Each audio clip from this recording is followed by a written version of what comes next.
আসসালামু আলাইকুম, আপনাদের প্রত্যেককে স্বাগত জানাচ্ছি আজকের আলোচনায়। সাথে আছে আমি নবুত রহমান। পরিবেশিত হচ্ছে পুষ্টিবাজারের সৌজন্যে। দর্শক, আপনারা নিশ্চয়ই জানেন 4 দিনের রাষ্ট্রীয় সফরে অন্তর্বর্তীকালীন সরকারের প্রধান উপদেষ্টা ডক্টর মোহাম্মদ ইউনূস এখন লন্ডনে আছেন। সেখানে লন্ডনে বৈঠক করবেন বিএনপি ভারপ্রাপ্ত চেয়ারম্যান জনাব তারেক রহমানের সাথে। এই নিয়ে বিভিন্ন ধরনের গুঞ্জন রয়েছে। জনগণ একভাবে ভাবছে, বিএনপি অন্যভাবে ভাবছে। সেখানে নির্বাচন নিয়ে অনেক কথাই হবে, এটি কি গুঞ্জন শোনা যাচ্ছে বিভিন্ন পত্রপত্রিকায়, গণমাধ্যমে। এ নিয়ে আমাদের নতুন দল জাতীয় নাগরিক পার্টি অর্থাৎ এনসিপি মন্তব্য করেছেন যে এই বৈঠকে কি ধরনের আলোচনা হতে পারে। বিএনপি একভাবে বলছে তারা নির্বাচনের জন্য চাপ প্রয়োগ করছে, কিন্তু এনসিপি কি বলছে একটু চলুন আমরা দেখে আসি। রিপোর্টটি করেছে বাংলাদেশের প্রধানতম দৈনিক প্রথম আলো। প্রথম আলোতে একটা রিপোর্ট করেছে, সেটা আমরা দেখে আসি। সেখানে আগামী শুক্রবার লন্ডনে অনুষ্ঠিত অধ্যাপক মোহাম্মদ ইউনূসের সঙ্গে তারেক রহমানের বৈঠকে ইতিবাচকভাবে দেখছে জাতীয় নাগরিক পার্টি এনসিপি। দলটি মনে করছে নির্বাচন কবে হবে সেটার চেয়ে মৌলিক সংস্কার ও জুলাই আন্দোলনের নির্বিচারে মানুষ হত্যার বিচারের মতো বিষয়গুলি বৈঠকে উঠে আসবে। এনসিপি মনে করছে জুলাই গণহত্যার বিষয়গুলো উঠে আসবে, সংস্কার উঠে আসবে, আগামী নির্বাচনের বিষয়গুলো উঠে আসবে। তাহলে এখান থেকে মনে হচ্ছে যে এনসিপির ভাবনা এবং বিএনপির ভাবনা কিন্তু এক নয়। কারণ বিএনপি বরাবরই নির্বাচন চাচ্ছে, নির্বাচন তারা ডিসেম্বরের মধ্যে নির্বাচন চাচ্ছে, কিন্তু এনসিপি মনে করছে যে তাদের ভাবনা থেকে যে এই বৈঠকটি শুধুমাত্র নির্বাচন চাওয়া পাওয়া, নির্বাচন তারিখ নির্ধারণের বিষয় না, এখানে জুলাই গণহত্যার বিষয়গুলো উঠে আসবে। আরো কি লিখেছে প্রথম আলো, আমরা দেখে আসি। অন্তর্বর্তী সরকারের প্রধান উপদেষ্টা অধ্যাপক ইউনূস 4 দিনের সফরে গত মঙ্গলবার যুক্তরাষ্ট্রের রাজধানী লন্ডনে পৌঁছান।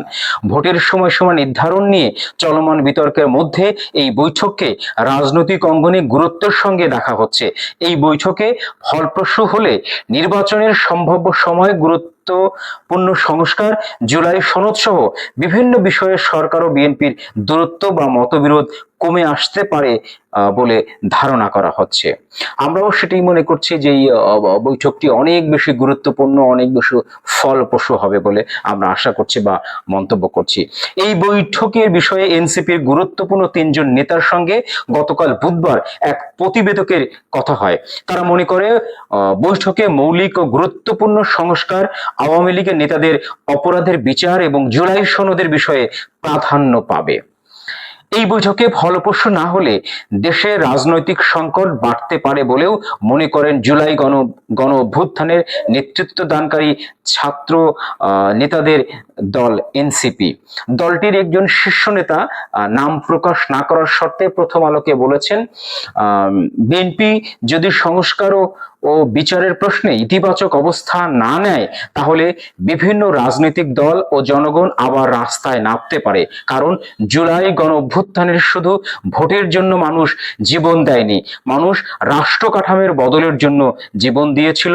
বিএনপি যদি মানুষের সেই আকাঙ্ক্ষাকে পাশ কাটিয়ে শুধু ক্ষমতায় যাওয়ার একমাত্র লক্ষ্য করে তোলে তাহলে জনগণ পথ খুঁজে নিবে। কথাটি কিন্তু একেবারেই সত্য। কারণ যে বৈষম্যের বিরুদ্ধে লড়াই করে প্রায় 2000 মানুষের প্রাণহানি ঘটেছে, ছাত্র জনতা মাঠে নেমেছিল, স্বৈরাচারের একটা পতন ঘটিয়েছে। এই 17 বছর কিন্তু বিএনপি সেটা পারেনি। বিএনপি বিভিন্নভাবে চেষ্টা করেছে এই 17 বছরের অবৈধ দখলের বিরুদ্ধে, কিন্তু বিএনপি কিন্তু এটা দমাতে পারেনি বা সফল হতে পারেনি। কিন্তু এই ছোট্ট ছোট্ট ছেলেরা, ছোট্ট ছোট্ট মানুষগুলো, ছাত্র জনতা কিন্তু মাত্র 1 থেকে 1.5 মাসের মধ্যে এই ঘটনা ঘটিয়েছে এবং স্বৈরাচারকে বিদায় করেছে। তাহলে বিএনপি যে কথাগুলো বলছে তার আন্দোলনের পেছনে ছিল, আমরা দেখেছি বিএনপির আন্দোলন ছিল ঈদের পরের আন্দোলন, বিএনপির আন্দোলন ছিল এদের পরে আমরা মাঠ গরম করব, এই যে আন্দোলনের কথা বরাবরই বলে আসছে বা এসেছে, 17 বছর কিন্তু বিএনপি কোনোভাবেই এরকম বৃহৎ একটি দল আওয়ামী লীগকে দমাতে পারেনি। তারা বিভিন্ন কূটকৌশল অবলম্বন করেছে, কিন্তু তারা কিন্তু সফল হতে পারেনি। সফল কারা হলো? এই ছাত্র জনতাই কিন্তু সফল হলো, কিন্তু ফলটা কারা পাচ্ছে? এই সুফল কিন্তু বিএনপি পাচ্ছে।